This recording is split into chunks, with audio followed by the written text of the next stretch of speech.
Shalom, selamat pagi Bapak Ibu Jemaat Tuhan sekalian.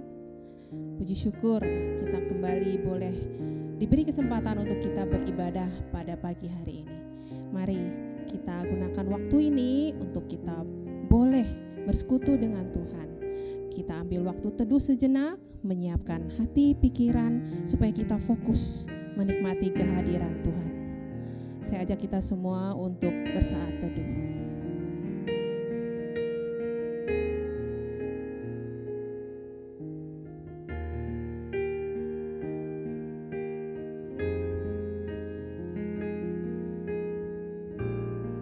Pertolongan kita dalam ibadah ini adalah di dalam nama Tuhan, pencipta langit dan bumi, yang kasih setianya kekal dan yang tidak pernah meninggalkan buatan tangannya. Turunlah kiranya atas kita sekalian anugerah dan damai sejahtera dari Allah Tritunggal, Allah Bapa, Allah Putra, dan Allah Roh Kudus. Amin. Mari jemaat sekalian, saya undang kita semua untuk menaikkan satu pujian, menyampaikan kerinduan kita, bahwa kita siap dengan segenap hati untuk menyembah Tuhan dan memberikan hati kita untuknya. Inilah rinduku.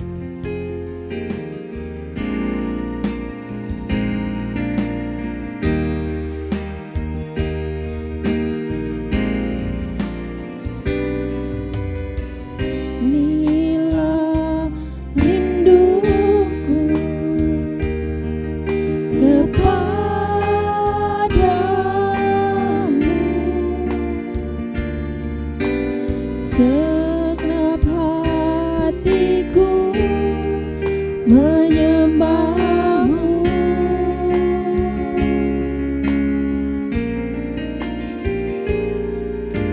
seluruh hidupku memujimu.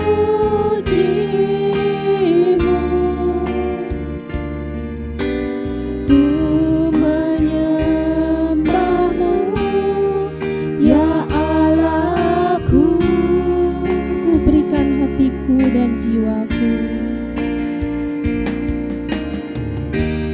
ku berikan hatiku dan jiwaku, semuanya bagimu di dalam hidupku, di setiap waktu. Nyatakan jalanmu. Inilah rinduku kepadamu ya Tuhan. Inilah rinduku kepadamu,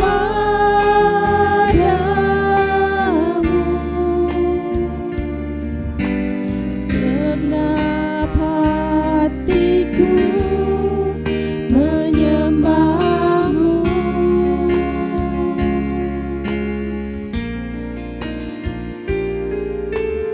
seluruh hidupku memujimu.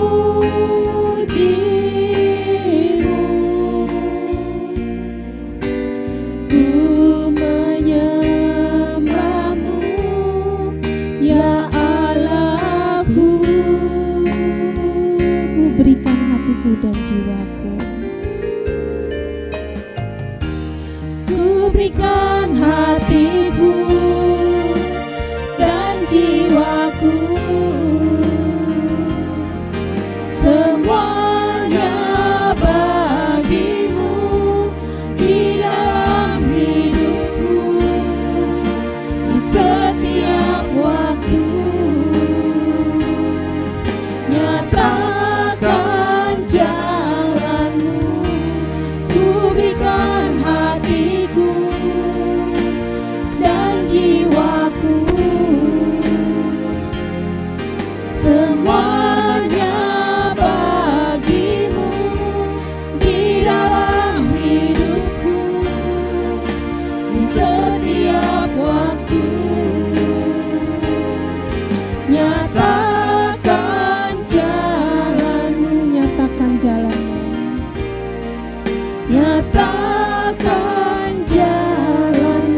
nyatakan jalan-Mu, nyatakan jalan-Mu. Mari kita berdoa. Bapa di sorga, Bapa yang kasih, terima kasih Tuhan untuk semua anugerah yang boleh kami terima sampai hari ini. Saat ini Tuhan, kami datang dengan penuh kerinduan kami Tuhan untuk menyembah dan memuji-Mu. Kami bersyukur kepadamu Tuhan, karena kesempatan hari ini kami boleh beribadah kepadamu. Ampunilah dosa dan pelanggaran kami Tuhan, supaya kami boleh layak menghadap-Mu, menikmati firman-Mu, dan boleh dikuatkan untuk sepanjang kami berkegiatan seminggu ke depan. Berkatilah ibadah kami pada hari ini Tuhan, dari awal hingga selesai. Kemuliaan hanya di dalam nama-Mu, Tuhan kami Yesus Kristus, Juru Selamat kami yang hidup. Amin. Kita akan memasuki doa syafaat dan pengakuan dosa. Mari kita siapkan hati dengan menaikkan pujian penolong hidupku. Dalam keadaan apapun, hanya Tuhan, Dia Allah yang setia, yang akan selalu menyertai hidup kita.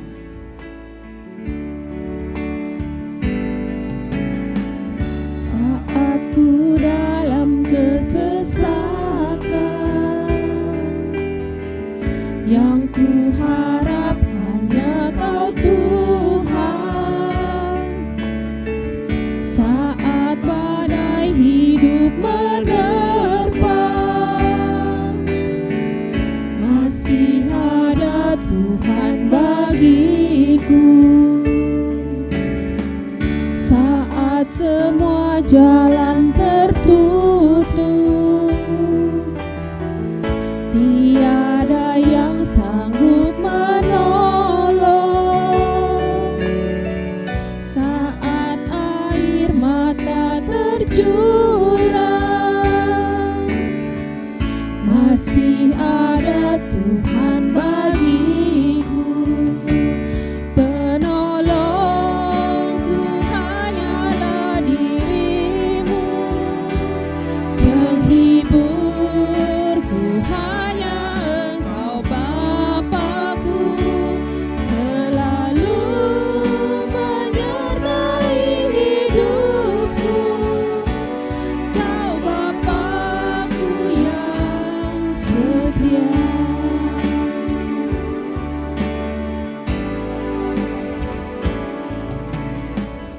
Saat ku dalam kesesakan,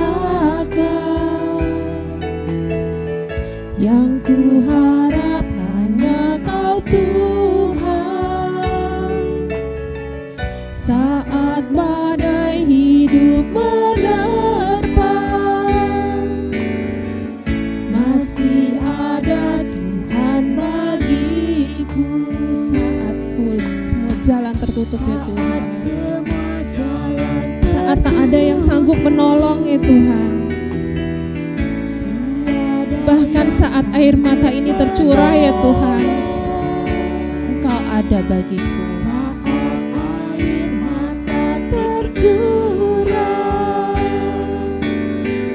masih ada Tuhan bagiku. Penolongku hanyalah diri-Mu, penghiburku hanya Engkau Bapa-Ku, selalu menyertai hidupku. Kau Bapa-Ku yang setia. Penolongku hanyalah diri-Mu, penghiburku hanya Engkau Bapa-Ku, selalu menyertai hidupku. Kau Bapa-Ku yang setia. Kau Bapa-Ku yang setia, Kau Bapa-Ku yang Kau Tuhan Bapa-Ku yang setia. Kau Bapa-Ku yang setia.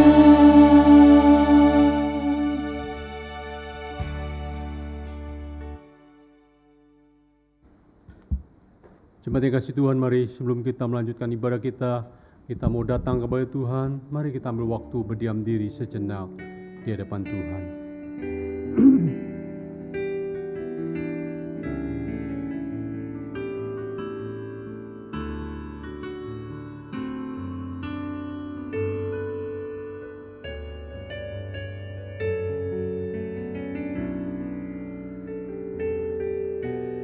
Mazmur berkata, janganlah membuang aku dari hadapanmu, dan janganlah mengambil roh-Mu yang kudus daripadaku.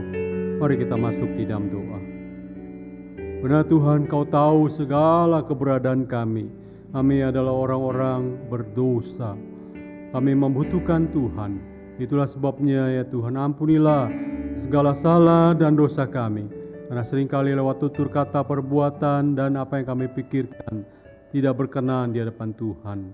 Sucikan, kuduskan kami, basuh kami dengan darah-Mu yang kudus, supaya kami boleh berkenan dan menikmati Engkau. Di hari Sabat-Mu ini kami boleh memuji, menyembah-Mu, dan Engkau berbicara kepada kami lewat kebenaran firman-Mu. Terima kasih Tuhan, kami juga berdoa buat jemaat-Mu dan pemirsa di dalam segala pergumulan yang mereka hadapi di masa pandemi ini, di tengah keluarga, pekerjaan, usaha, bisnis. Tuhan tolong buka jalan campur tangan. Anak-anak kami dalam studi, biar penyertaan-Mu, berkat-Mu juga bersama mereka. Terima kasih Tuhan, kami terus berdoa menyerahkan kepada Tuhan untuk perekonomian negeri kami. Tuhan pulihkan. Masa pandemi ini berdampak sangat besar. Oleh sebab itu kami mohon campur tangan-Mu. Berikan pemerintah kami hikmat, dan Engkau juga memberkati seluruh jemaat-Mu, masyarakat Indonesia. Kami serahkan Tuhan, negeri ini boleh pulih karena kuasa dan berkat-Mu. Kami berdoa menyerahkan juga para dokter, petugas medis. Terus Tuhan pakai menolong pasien COVID-19. Kami menyerahkan semua ini kepada Bapa. Terpujilah nama-Mu Tuhan, dengarkan doa kami. Demi Yesus Tuhan yang hidup kami berdoa. Amin. Terima kasih Tuhan, mari kita bangkit berdiri bersama semua orang percaya di segala tempat, dan sepanjang abad kita mengakui pengakuan iman rasuli dengan berkata demikian. Aku percaya kepada Allah, Bapa yang Maha Kuasa, Khalik langit dan bumi, dan kepada Yesus Kristus, anaknya yang tunggal Tuhan kita, yang dikandung dari Roh Kudus, lahir dari anak darah Maria, yang menderita sengsara di bawah pemerintahan Pontius Pilatus, disalibkan, mati dan dikuburkan, turun ke dalam kerajaan maut. Pada hari yang ketiga, bangkit pula dari antara orang mati, naik ke surga, duduk sebelah kanan Allah, Bapa yang Maha Kuasa, dan dari sana Ia akan datang untuk menghakimi orang yang hidup dan yang mati. Aku percaya kepada Roh Kudus, gereja yang kudus dan am, persekutuan orang kudus, pengampunan dosa, kebangkitan tubuh, dan hidup yang kekal. Amin. Jemaat silakan duduk.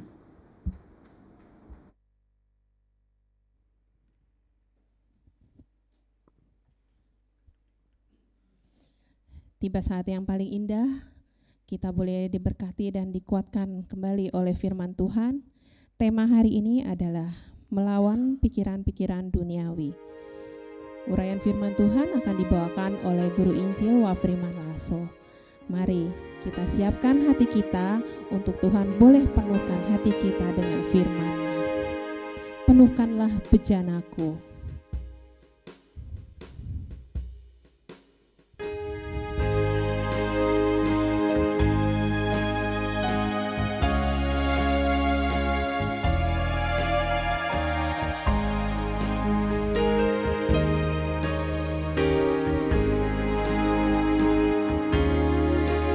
Ku datang dan ku bersujud di hadapan-Mu. Ku rasakan indah hadirat-Mu. Telah ku buka mata hatiku dan seluruh jiwaku untuk nikmati firman-Mu. Firman-Mu yang kuasa untuk mengubah sikap hati. Firman-Mu yang tegakkan di saat ku terjatuh. Penuhkanlah bencanaku dengan air sungai-Mu. Ku haus akan firman-Mu. Aku datang dan bersujud, Aku Tuhan. datang dan ku bersujud di Hadapan-Mu ku rasakan indah hadirat-Mu. Telah ku buka mata hatiku dan seluruh jiwaku untuk ku nikmati firman-Mu. Firman-Mu yang kuasa untuk mengubah sikap hati. Firman-Mu yang tegakkan di saat ku terjatuh. Penuhkanlah bencanaku dengan air sungai-Mu. Ku haus akan firman-Mu. Firman-Mu, Tuhan. Firman-Mu yang kuasa untuk mengubah sikap hati. Firman-Mu yang tegakkan di saat ku terjatuh. Penuhkanlah bencanaku dengan air sungai-Mu. Ku haus akan firman-Mu. Aku haus, Tuhan, akan firman-Mu. Ku haus akan Aku haus, Tuhan, akan firman-Mu. Ku haus akan firman-Mu. Kepada hambanya dipersilahkan.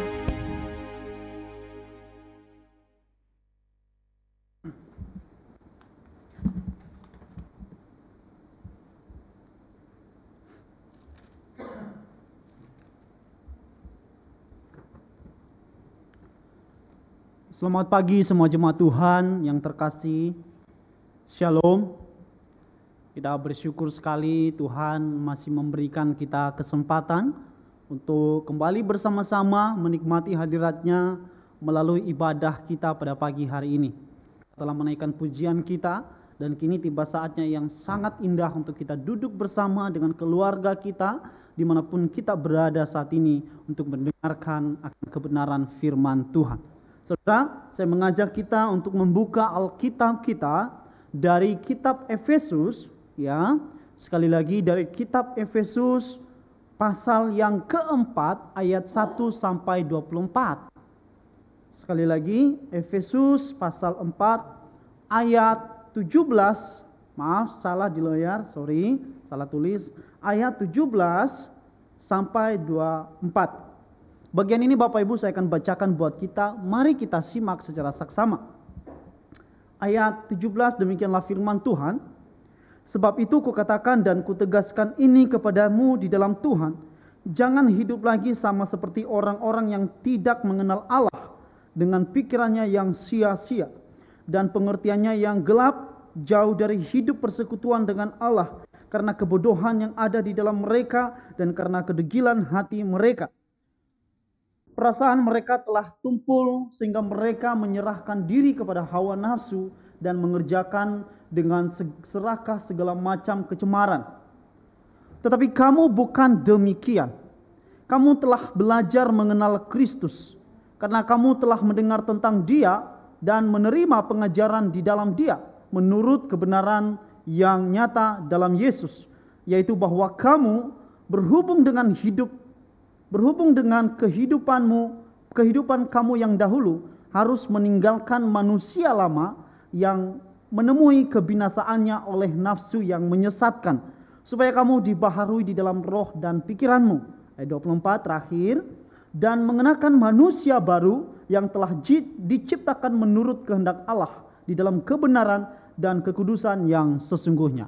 Bapak Ibu, sebelum lebih dalam kita merenungkan bagian firman Tuhan yang kita bacakan barusan, saya mengajak kita untuk bersama-sama berdoa. Mari kita berdoa Bapak Ibu.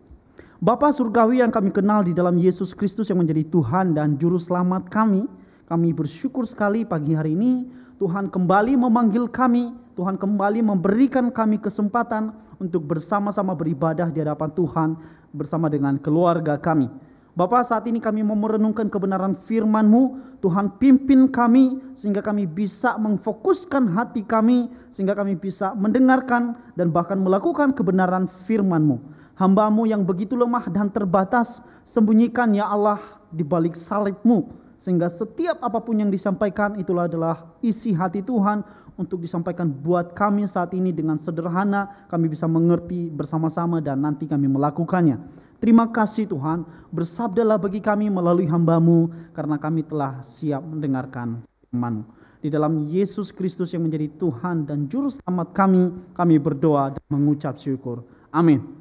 Saudara, bersyukur sekali hari ini kita kembali diberikan kesempatan oleh Tuhan untuk beribadah dan merenungkan kebenaran firman Tuhan. Bapak Ibu, tadi kita sudah membaca dasar di mana kita akan belajar bersama-sama merenungkan kebenaran firman-Nya dengan tema melawan pikiran-pikiran duniawi. Tentunya Bapak Ibu kalau mendengar bagian ini, saya percaya bahwa Bapak Ibu sudah tidak asing mendengarkan kata-kata seperti ini, pikiran duniawi. Kalau kita membaca di dalam surat Rasul Paulus, Roma pasal 12 ayat 1, di sana dikatakan ayat 2-nya, janganlah sama seperti dunia ini, ya. Dikatakan jangan mengikuti cara-cara dunia. Ya, dan kita akan belajar apa sebenarnya yang telah terjadi di sana, sehingga kalau kita melihat nanti, kalau tadi kita telah membaca, maksud saya, tadi kita sudah membaca di sana jelas sekali bagaimana Rasul Paulus menegaskan untuk menegur orang-orang Efesus, khususnya yang percaya di dalam Tuhan, untuk tidak sama seperti orang dunia di dalam berperilaku atau di dalam berpikir. Nah Bapak Ibu, patut kita harus tahu dulu sebelum kita lebih dalam bahwa dunia yang telah kita tinggalin ini adalah dunia yang telah jatuh di dalam dosa. Kejatuhan di dalam dosa ini itu semua mempengaruhi segala sesuatunya Bapak Ibu. Baik itu ekosistem maupun manusia di dalamnya. Baik itu secara moral maupun perilaku maupun secara spiritual. Semua rusak total. Oleh sebab itu pikiran duniawi itu banyak sekali di sana. Maka tidak heran ketika terjadi kejahatan, pembunuhan, asusila dan sebagainya macam Bapak Ibu. Itu adalah semua dampak dari manusia, dari kejatuhan manusia di dalam dosa. Itu adalah dampak yang besar. Dan lebih besar lagi Bapak Ibu adalah manusia terpisah dari Allah. Manusia tidak lagi memiliki persekutuan, tidak lagi memiliki hubungan yang dekat, yang intim dengan Tuhan. Kenapa? Ada jurang pemisah antara Allah dan manusia, yaitu dosa. Oleh sebab itu kalau kita berbicara tentang melawan pikiran-pikiran duniawi, maka pikiran duniawi itu disebabkan oleh dunia yang telah jatuh di dalam dosa. Nah saudara, menarik kalau kita belajar, kalau kita melihat lebih dalam, bahwa kita setiap orang percaya adalah orang yang sudah ditebus oleh Kristus dengan darahnya yang kudus. Kita telah disucikan, kita telah dimurnikan. Ketika kita disucikan, ketika kita dibersihkan dari dosa, itu semua mencakup hal Bapak Ibu. Bukan hanya sekadar kita ditebus, kita dipulihkan hubungan persekutuan kita dengan Allah. Seluruh cakupan itu termasuk pikiran kita, yang pikiran lama itu diubahkan menjadi baru. Tetapi di lain sisi Bapak Ibu kita melihat juga bahwa kita masih berada di tengah-tengah dunia yang berdosa ini. Ini menjadi tantangan tersendiri, tantangan terbesar bagi kita sebagai orang-orang percaya, bukan? Di sisi lain tadi di awal manusia jatuh dalam dosa, tapi kita ditebus nih. Di sisi yang lain kita telah ditebus, tapi di sisi lain kita diperhadapkan dengan dunia yang berdosa. Nah, hal yang perlu kita renungkan Bapak Ibu adalah ini. Apakah kita akan melakukan hal yang sama seperti dunia lakukan? Ya, sama seperti yang saya bilang tadi, bahwa kita orang yang sudah ditebus oleh Kristus dengan darah yang mahal. Kita telah disucikan. Dan kita diperhadapkan dengan dunia, situasi dunia yang telah jatuh di dalam dosa ini. Nah, pertanyaannya yang perlu kita renungkan dengan baik-baik adalah, apakah kita akan melakukan hal yang sama seperti yang dunia lakukan? Karena mungkin kita berpikir, lah kan saya sudah ditebus, lah kan saya sudah diselamatkan. Ya sudah, saya lakukan semena-menanya. Itu yang pertama. Yang kedua, ataukah kita akan meninggalkan dunia ini supaya kita tidak terjerumus di dalamnya? Nah, ini menarik Bapak Ibu. Ada orang-orang tertentu, lah berarti kalau demikian saya harus pergi menghindar dari dunia ini. Saya harus menghindar dari kelompok orang-orang yang sudah jatuh di dalam dosa itu. Bagaimanapun caranya, mungkin dia menyendiri, pergi ke hutan begitu ya. Pergi ke hutan karena nggak ada orang di sana. Otomatis dia cuma sendiri, nggak mau berbuat dosa. Oh, itu adalah konsep yang salah Bapak Ibu. Tadi minggu lalu ya kita telah belajar oleh Mbaknya Loso Arif bagaimana kita adalah keturunan Abraham melalui iman kita. Dan ketika kita menjadi anak Abraham, kita dicangkokkan, kita menjadi anak Tuhan Yesus, maka kita harus menjadi agen-agen pembawa keselamatan itu. Kita harus menjadi agen perubahan di dalam dunia yang telah jatuh di dalam dosa itu. Kita jangan tinggalkan dunia. Justru untuk itulah Tuhan memanggil saudara dan saya supaya kita menjadi agen-agen perubahan terhadap dunia yang telah jatuh di dalam dosa itu. Lah yang ketiga, perenungan yang perlu kita perhatikan baik-baik, dan ataukah kita harus tetap hidup di dunia dan berusaha melawan pikiran-pikiran dunia. Nah, ini yang saya bilang tadi, ya, kita harus menjadi agen-agen perubahan itu. Nah, saudara, mari coba kita lihat bagian ini. Tentu semua Bapak Ibu sudah tahu dengan ikan salmon. Siapa sih yang nggak kenal ikan salmon?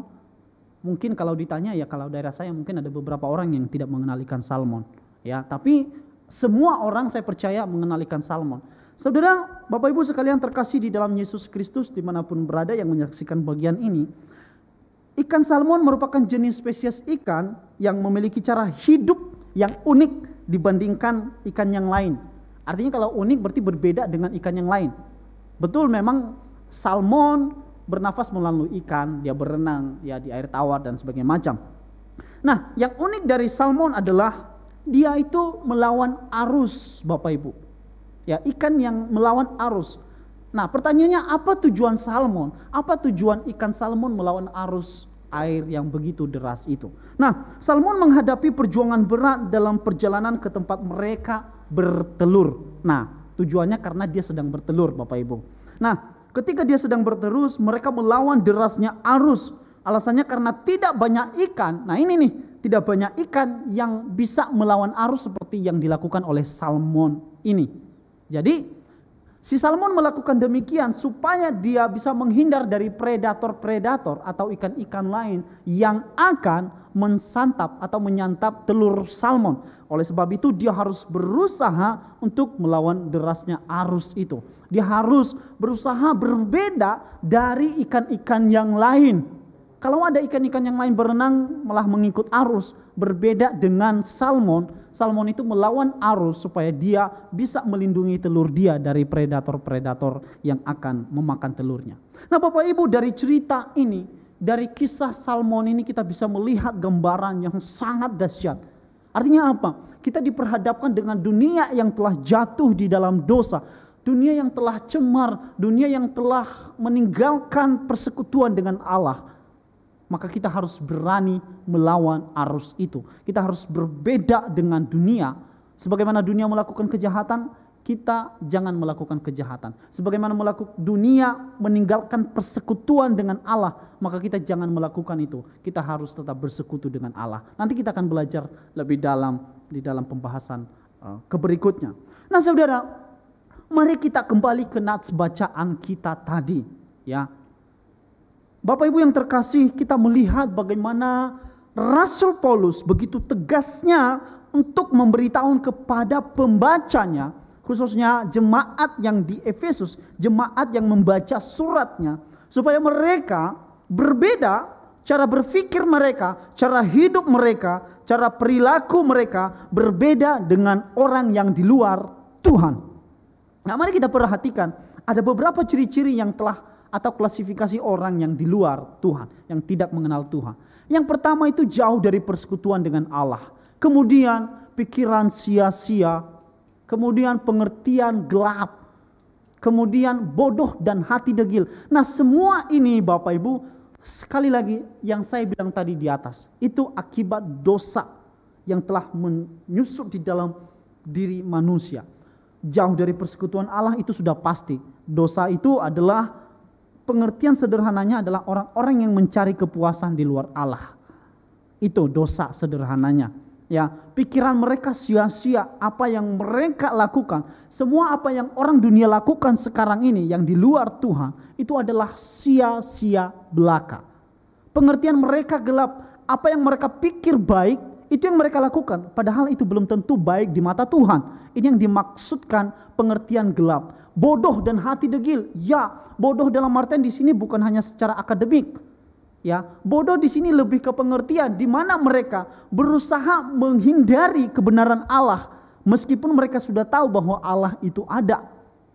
Itu bodoh dan hati degil. Mereka mengeraskan hati mereka untuk menerima, untuk percaya bahwa Yesus adalah Tuhan, bahwa Tuhan telah memulihkan ciptaan itu di dalam Yesus Kristus. Barang siapa yang percaya Yesus Kristus, maka dia adalah ciptaan yang baru, dipulihkan, dibaharui kembali seperti sedia kala. Nah, kemudian yang apalagi perasaan tumpul dan cemar. Ini adalah ciri-ciri orang yang telah jatuh di dalam dosa. Ini adalah merupakan bagian apa yang orang dunia lakukan. Apalagi Bapak Ibu. Nah, jadi hal inilah yang merupakan ciri-ciri atau klasifikasi yang disampaikan oleh Rasul Paulus supaya kita dari beberapa elemen ini, supaya kita sebagai orang Kristen, orang yang percaya kepada Tuhan, menjauhi hal ini. Coba kita perhatikan ayat yang 17 baik-baik Bapak Ibu. Sebab itu kukatakan dan kutegaskan kepadamu di dalam Tuhan. Artinya bahwa ketika Rasul Paulus menyampaikan apa yang mau disampaikan kepada pendengarnya, itu ditegaskan di dalam Tuhan, ya. Bukan karena atas kemauan dirinya sendiri, bukan karena atas kemauan Rasul Paulus sendiri, tapi karena kemauan mereka sendiri, kemauan Tuhan yang disampaikan melalui Rasul Paulus. Perhatikan baik-baik. Sebab itu kukatakan dan kutegaskan ini kepadamu di dalam Tuhan. Jangan hidup lagi sama seperti orang yang tidak mengenal Allah. Ya, orang yang tidak mengenal Allah itu adalah yang saya bilang tadi. Mereka jauh dari persekutuan dengan Allah. Ya, ayat 18, dan pengertiannya yang gelap, jauh dari hidup persekutuan dengan Allah, gitu ya. Karena kebodohan yang ada di dalam mereka dan karena kedegilan hati mereka. Perasaan mereka tumpul sehingga mereka menyerahkan diri mereka terhadap hawa nafsu dan mengerjakan dengan serakah segala macam kecemaran. Nah, Bapak Ibu yang terkasih di dalam Tuhan Yesus Kristus, bagian apa yang ditegaskan oleh Rasul Paulus, yang telah ditegurkan oleh Rasul Paulus kepada setiap pengikut Kristus untuk tidak terlibat di dalamnya atau untuk tidak melakukan hal yang sama seperti yang orang dunia lakukan. Tentu ini adalah satu ketegasan yang harus pasti dan kita lakukan. Ya, artinya apa? Inilah pembeda kita. Inilah yang bisa membedakan kita dari orang yang tidak percaya dengan Tuhan dan orang yang percaya Tuhan Yesus. Ya, orang yang percaya Tuhan Yesus itu memiliki persekutuan dengan Allah, pikirannya terang, sudah diterangi oleh kebenaran firman Tuhan. Perasaannya perasaan kasih, tidak menyerahkan diri terhadap hawa nafsu dan sebagainya macamnya. Kalau orang yang tidak mengenal Tuhan itu jauh dari persekutuan dengan Allah, pikiran sia-sia, pengertian gelap, bodoh dan hati degil, perasaan tumpul dan cemar, menyerahkan diri terhadap hawa nafsu. Nah, tetapi hal ini kita akan melihat Bapak Ibu, apakah memang sudah serta-merta terjadi di dalam diri orang percaya. Saudara, kalau kita boleh jujur, berapa banyak di antara kita yang juga sama halnya melakukan seperti orang dunia saat ini. Itu yang perlu kita renungkan. Nah, artinya apa Bapak Ibu? Sekali lagi bahwa ketika kita ditebus oleh Allah, ketika kita dibaharui oleh Allah, diselamatkan, kita tidak dilepaskan dari dunia berdosa ini. Kita masih tetap dalam dunia berdosa ini. Nanti setelah kedatangan Kristus kali yang kedua, baru kita enggak merasakan hal apa yang dirasakan oleh dunia lagi. Bapak Ibu yang terkasih di dalam Tuhan Yesus Kristus, kita percaya bahwa oleh karena kasih karunia Allah, kita menjadi ciptaan baru. Budi kita, pikiran kita, tindak tanduk kita sudah dibaharui oleh Tuhan. Tentu apa yang ditegaskan Rasul Paulus juga adalah ke kita Bapak Ibu saat ini, supaya kita tidak melakukan seperti apa yang dilakukan oleh orang-orang yang tidak mengenal Allah. Tetapi Bapak Ibu sekali lagi seperti yang saya bilang tadi, masih ya, kalau kita boleh jujur di dalam diri kita, masih banyak orang yang meninggalkan Tuhan, masih banyak orang yang bodoh, mengeraskan hati untuk percaya Tuhan. Ya, meskipun dia mengakui dia Kristen, tapi tingkahnya tidak sesuai dengan firman Tuhan. Nah, pertanyaannya bagaimana kita bisa untuk melawan pikiran-pikiran duniawi ini? Ini yang penting Bapak Ibu. Bagaimana kita supaya tetap hidup di dunia yang berdosa ini, ya, dan bagaimana kita untuk bisa melawan pikiran-pikiran duniawi itu? Itu yang menjadi pertanyaan untuk kita. Nah, caranya adalah saya berikan yang pertama adalah ini Bapak Ibu, kita harus memiliki persekutuan yang erat dengan Allah. Bapak Ibu yang terkasih, persekutuan yang intim dengan Tuhan ya adalah satu hal yang mutlak terjadi di dalam diri orang yang percaya. Ini adalah salah satu bagian yang tidak boleh terlepas di dalam diri kita sebagai orang percaya. Kenapa? Karena dengan kita bersekutu dengan Tuhan, maka kita bisa melawan pikiran-pikiran duniawi yang selalu saja merasuki kita. Ya, secara sengaja dan tidak sengaja sering sekali kita jatuh dalam dosa yang sama Bapak Ibu. Bukan hanya Bapak Ibu, saat ini juga saya menegur diri saya sendiri. Terkadang saya jatuh di dalam dosa amarah, dalam dosa iri hati, dalam dosa kecewa, dalam dosa kadang-kadang pengen keluar dari panggilan Tuhan. Ya, nah kita sama-sama semua, baik hamba Tuhan maupun jemaat awam, sama-sama naturnya adalah natur manusia berdosa. Nah, bagaimana kita supaya bisa melawan pikiran-pikiran dunia itu? Itu kita harus memiliki persekutuan yang erat dengan Tuhan, memiliki hubungan intim dengan Tuhan. Kenapa? Dengan demikian kita bisa tahu bahwa kita selalu harus serahkan diri kita kepada Tuhan. Kita sadar bahwa kita bukan siapa-siapa kalau kita tidak bersekutu dengan Allah. Karena dengan kita bersekutu, kita dikuatkan, kita diteguhkan melalui perenungan kita akan kebenaran firman Tuhan setiap hari Bapak Ibu. Ini adalah kebiasaan-kebiasaan yang baik. Kebiasaan-kebiasaan baik itu adalah membaca firman-Nya setiap hari. Ya, dengan kita membaca firman-Nya, kita kembali diingatkan bahwa kita jangan sama seperti dunia ini. Kita harus bersekutu di dalam doa. Kita harus bersekutu dalam pujian kita. Kita harus bersekutu di dalam segala macam hal di dalam dunia ini. Dengan demikian Bapak Ibu, kita bisa melawan pikiran dunia yang sudah cemar ini. Dan kemudian di dalam persekutuan ini juga Bapak Ibu, tentu tidak terlepas dengan persekutuan dengan sesama saudara seiman. Ya. Kenapa? Kalau kita bersekutu bersama-sama kita bisa saling menguatkan. Ya. Coba bayangkan Bapak Ibu, jika ada api unggun, ya, ada api unggun, tumpukan api unggun, diambil salah satu dari kayu bakar itu, dikeluarkan dari tumpukan api unggun itu. Apa yang akan terjadi Bapak Ibu?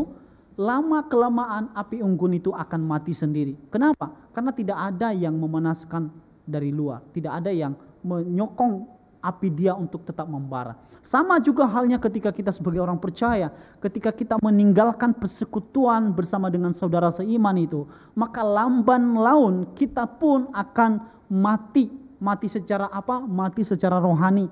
kita tidak bisa merasakan lagi apakah ini dosa, apakah ini bukan dosa, apakah ini baik, apakah ini benar, apakah ini berkenan di hadapan Allah atau tidak berkenan di hadapan Allah. Jadi itulah dampak dari ketika kita meninggalkan persekutuan dengan saudara seiman kita. Dan terutama tadi persekutuan dengan Allah. Jadi yang pertama ini adalah hal yang penting supaya kita tetap bisa melawan pikiran-pikiran duniawi ini. Kita tetap bisa hidup di tengah-tengah dunia yang sudah berdosa ini. Ingat, kita jangan sampai mengikuti pikiran-pikiran duniawi yang sudah cemar ini. Hal yang kedua Bapak Ibu adalah mengenakan pikiran-pikiran manusia baru. Kalau kita baca di ayatnya yang 23 ayat 24, di sana dikatakan Bapak Ibu jelas sekali Rasul Paulus telah merinci buat kita setiap pembacanya. Saya baca buat kita ulang ya. Dikatakan demikian ayat 24. Dan mengenakan manusia baru yang telah diciptakan menurut kehendak Allah di dalam kebenaran dan kekudusan yang sesungguhnya. Ya.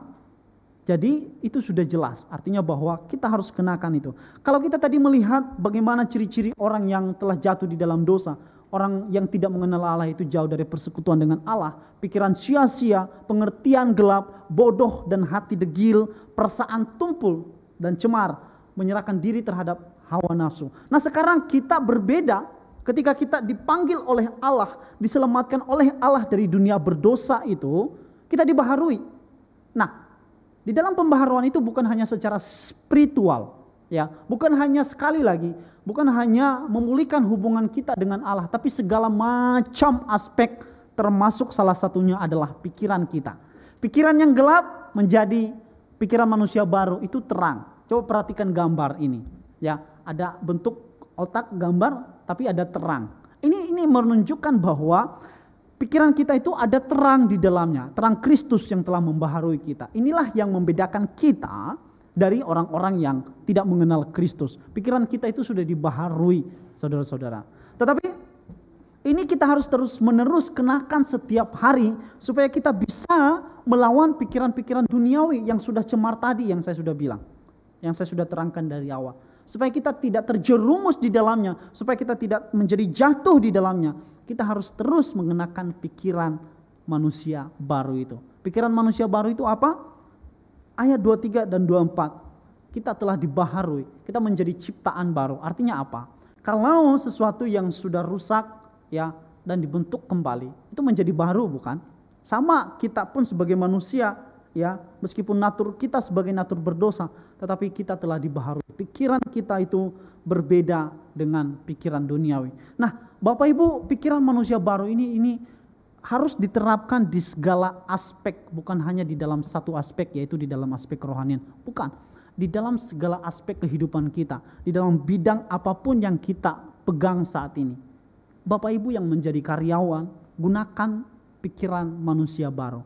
Kalau orang dunia suka korupsi waktu, korupsi uang dan sebagainya macam, maka kita sebagai orang Kristen, sebagai orang yang telah dibaharui pikirannya, jangan mengikuti gaya dunia itu yang suka korupsi. Kalau saat ini mungkin Bapak Ibu sebagai bisnismen, sebagai direktur di perusahaan yang Bapak pimpin, perlakukanlah anak buah, perlakukanlah karyawan Bapak Ibu sebagaimana mestinya, sesuai dengan standar firman Allah. Kita jangan memperlakukan mereka semena-mena kita. Kita jangan memperlakukan orang di bawah kita tidak manusiawi. Kita tidak dituntun seperti itu. Kalau orang dunia tidak memanusiakan manusia, kita harus manusiakan manusia. Karena kita sama-sama manusia, Bapak Ibu.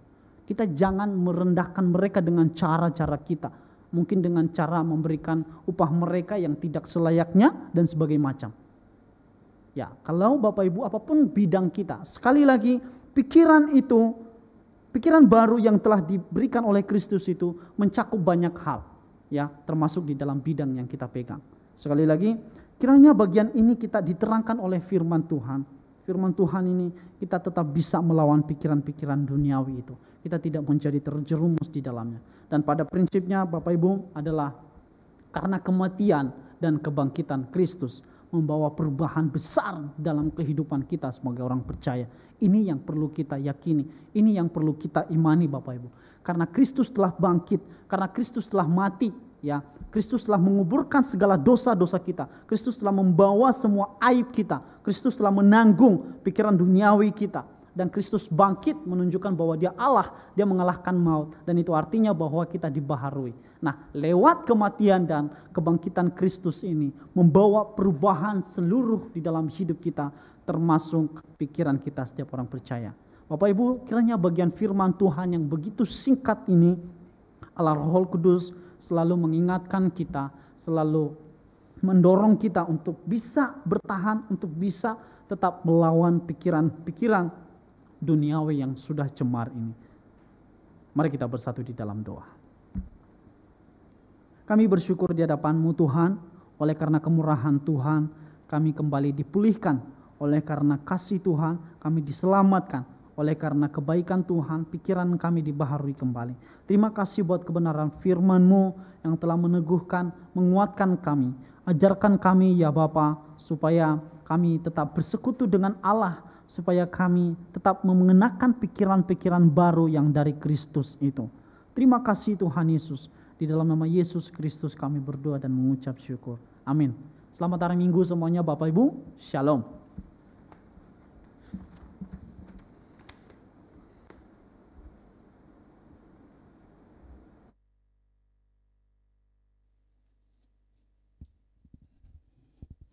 Ya, terima kasih Loso Freeman atas uraian firman Tuhan pada pagi hari ini.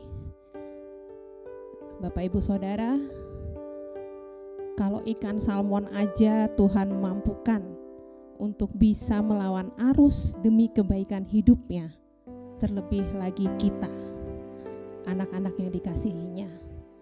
Mari, jangan lepaskan persekutuan kita dengan Tuhan, supaya kita dimampukan untuk boleh melawan pikiran-pikiran duniawi yang akan menjatuhkan kita. Hari ini kita juga diberi kesempatan untuk kita boleh membawa persembahan kita. Mari kita boleh memberi dengan sukacita apa yang sudah Tuhan berikan kepada kita, untuk kita boleh sumbangsikan di tempat ini untuk semua pekerjaan-pekerjaan Tuhan. Persembahan dapat dilakukan via transfer rekening gereja atau scan barcode QRIS yang ada di layar kaca, atau bisa juga dimasukkan ke dalam amplop, nanti akan dikumpulkan oleh petugas gereja. Mari kita berdoa untuk persembahan yang akan kita berikan. Bapa yang baik, kami bersyukur atas semua berkat yang telah Kau berikan. Saat ini kami mau membawa persembahan kami dengan penuh ucapan syukur. Kami menyadari Tuhan tidak seberapa yang dapat kami beri, tapi kami percaya Tuhan, Engkau melihat jauh ke dalam hati kami. Engkau melihat kami belajar memberikan hidup kami. Berkatilah persembahan ini Tuhan, berilah hikmat bijaksana kepada para pengurus, agar persembahan ini bisa digunakan untuk pekerjaan-Mu di tempat ini. Terima kasih Tuhan. Di dalam nama Tuhan Yesus kami berdoa dan mengucap syukur. Amin. Selamat memberi, kita iringi dengan pujian Gandum di Gudang.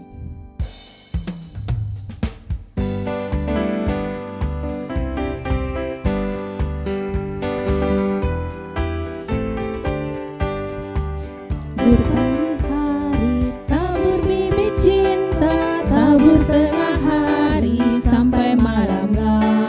Tunggu datang hari pungutan mulia, kita bawa gandum ke gudang Allah. Gandum di gudang, gandum di gudang, kita bawa gandum ke gudang Allah.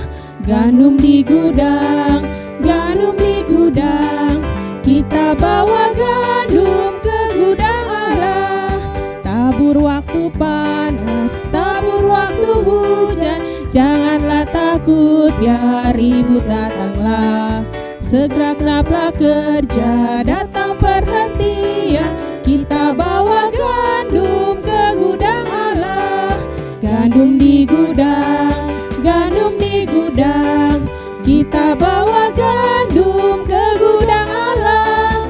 Gandum di gudang, gandum di gudang, kita bawa gandum ke gudang Allah. Gandum di gudang, gandum di gudang, kita bawa gandum ke gudang Allah. Gandum di gudang, gandum di gudang, kita bawa gandum ke gudang Allah. Terima kasih untuk semua persembahannya. Tuhan Yesus memberkati.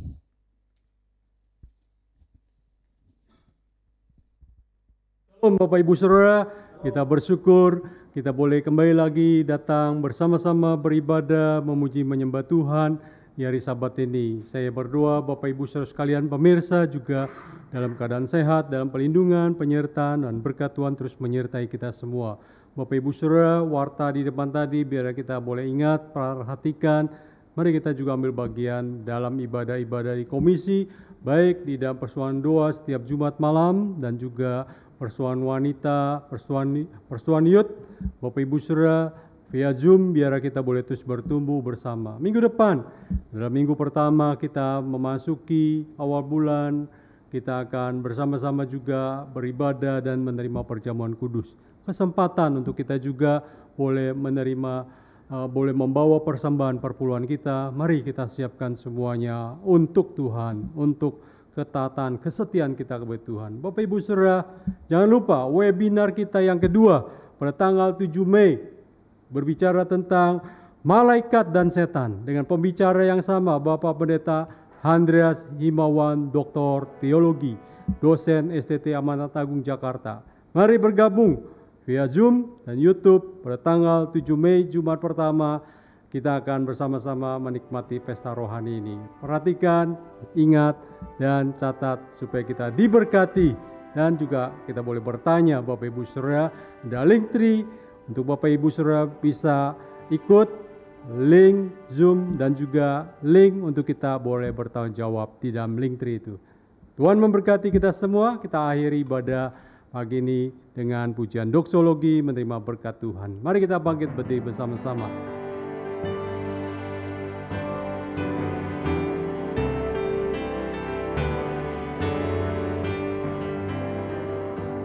Puji Allah Bapa Putra, puji Allah Roh Kudus, ketiganya yang esa. Pohon selamat sumber berkat. Amin.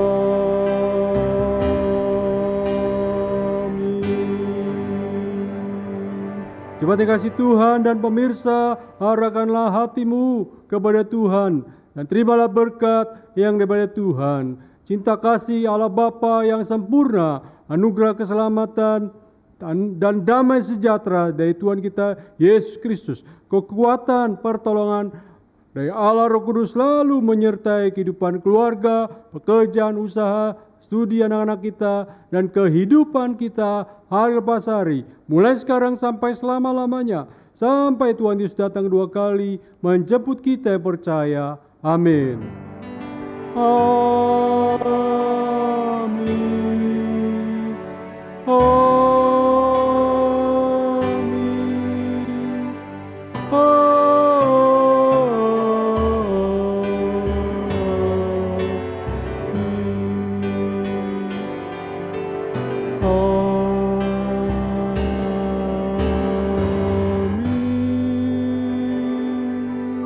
Jemaat silakan duduk saat teduh ibadah selesai.